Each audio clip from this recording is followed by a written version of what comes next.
नमस्कार, स्वागत है आपका पंचवक्त एस्ट्रो में। मैं एस्ट्रो स्मिता। मैंने कुछ समय पहले श्री विष्णु सहस्त्र नाम पे एक वीडियो डाली थी। आप लोगों ने उसको बहुत पसंद किया, इसके लिए आप सभी का बहुत बहुत आभार। उसमें बहुत सारे लोगों ने मुझसे क्वेश्चन किए थे कि इसमें रुद्र शाप विमोचन करना आवश्यक है कि नहीं। फिर उस पर भी मैंने एक वीडियो डाली और उसमें मैंने रुद्र शाप विमोचन के विषय में भी आपको जानकारी दी, करना चाहिए कि नहीं करना चाहिए। फिर उसके बाद और प्रश्न आए कि रुद्र शाप विमोचन कहाँ मिलेगा, हमें इंटरनेट पे नहीं मिल रहा है, आप इस पे भी एक वीडियो डालिए। तो सबसे पहले मैं आपसे यही कहना चाहूँगी कि मैं एक ज्योतिष हूँ। मैं जेमस्टोन और रुद्राक्ष के विषय में जानकारी देती हूँ।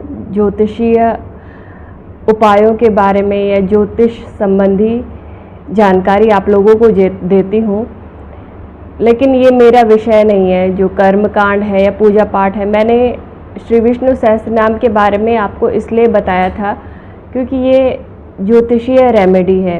ज्योतिषीय रेमेडी के तौर पे मैंने आपको श्री विष्णु सहस्त्र नाम के बारे में बताया। जब आप लोगों ने क्वेश्चन किया कि इसमें रुद्र शाप विमोचन कर सकते हैं कि नहीं कर सकते हैं, तो इसलिए मैंने वीडियो बनाई, क्योंकि मैं हर एक को जवाब नहीं दे सकती थी। आप लोग निराश मत होइए। अगर किसी को रुद्र शाप विमोचन पे जानकारी चाहिए तो मेरा फेसबुक पेज है पंचवक्त एस्ट्रो सर्विसेज के नाम पे।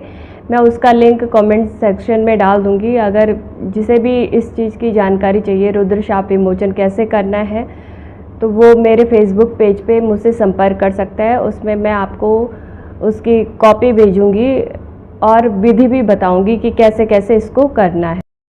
वैदिक कालीन जितने भी पाठ हैं, स्त्रोत हैं, वो किसी नियम से बद्ध हैं और उसका भी एक कारण है। उसका कारण ये है कि सृष्टि के आरंभ में ईश्वर ने सप्त ऋषियों को धर्म की स्थापना के लिए पृथ्वी पे भेजा था।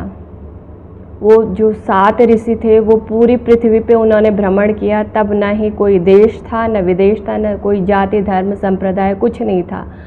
और उनका धर्म की स्थापना करने का जो अभिप्राय था, ये उसका एक ही लक्ष्य था कि मनुष्य अच्छे से जीवन यापन करे और अगर मृत्यु को जाने भी तो वो नैराश्य को प्राप्त न हो, वो धर्म से जुड़े और ईश्वर की तरफ बढ़े, अपने जीवन को जीते हुए ईश्वरीय मार्ग पे बढ़े। तो इसलिए उन्होंने संपूर्ण पृथ्वी पे धर्म की स्थापना की और ऋषि अगस्त्य इस कार्य में वो सर्वोपरि रहे। उन्होंने धर्म की स्थापना के लिए बहुत सारे मंदिर बनाए। दक्षिण भारत में बहुत से ऐसे मंदिर हैं जहां आप वास्तुशिल्प इस तरह के देखेंगे, आज के टाइम पे आपको कहीं नहीं मिलेगा। इंटरनेट पे बहुत सारे ऐसे मंदिर आप देखने को मिलेंगे कि लोग बोलते हैं ये उस टाइम पे कौन इंजीनियर रहा होगा जिसने ये बनाया है। तो ये सारी जो वास्तुशिल्प था उसकी जानकारी ऋषि अगस्त्य ने ही दी। मंदिरों का निर्माण कैसे होना चाहिए, मंदिरों में किस तरह की मूर्ति निर्मित होनी चाहिए, किस तरह की कलाकृतियाँ हो, ये सारा ही ऋषि अगस्त्य की देखरेख में ये कार्य हुआ। ऋषि अगस्त्य ने ही बहुत सारे स्त्रोत, बहुत सारे देवताओं के निमित्त जो पाठ किए जाते हैं उन्होंने बनाए, उसके नियम बनाए कि किस तरह से इन पाठों को किया जाए। बहुत सारे श्रापित बोला जाता है कि रुद्र शाप मिला है। कई पाठ ऐसे जिनमें बोला जाता है इसमें श्राप मिला है, इनको कीलित किया गया है। ये सारे एक नियम के तहत इनको बनाया कि हर कोई इसको न कर पाए।